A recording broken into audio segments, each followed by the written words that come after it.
Et puis toujours en agriculture, mais du côté du Gers, avec les arboriculteurs.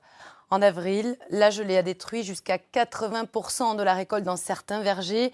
6 mois plus tard, à Cazales-les-Bailles, près de Mirepoix, certains exploitants ont décidé de créer un potager pour sauver leur exploitation. Laurent Wiesbach et Pascal Dussol.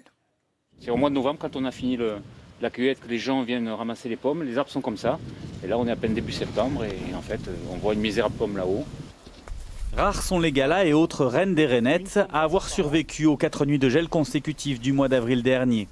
D'autres variétés ont certes mieux résisté, mais les pertes sont quoi qu'il en soit énormes au verger du Bédou. Même sur de la golden ici, je devrais avoir au moins 4 à 5 fois plus de pommes sur les arbres. Donc du coup, il nous en reste un peu, mais pour l'instant on ne sait pas trop puisqu'on a à peine commencé la cueillette et on va voir, mais on estime qu'on a dû perdre il doit nous rester 15 à 20% de la récolte, à tout casser. 80% de pertes à minima sur la récolte habituelle. Pour anticiper et amortir ce choc, les arboriculteurs ont improvisé une petite activité maraîchère, obtenu un report de leurs emprunts bancaires et augmenté pour la première fois le prix des pommes de 20 centimes par kilo. Pour l'instant, aucune aide de l'État n'a été versée.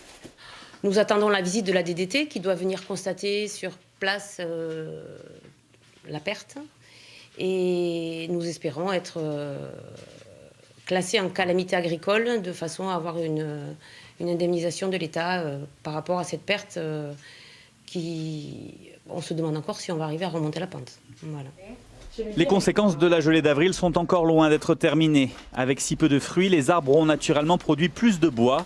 Cet hiver, la taille nécessitera 2 à 3 fois plus de travail qu'en temps ordinaire.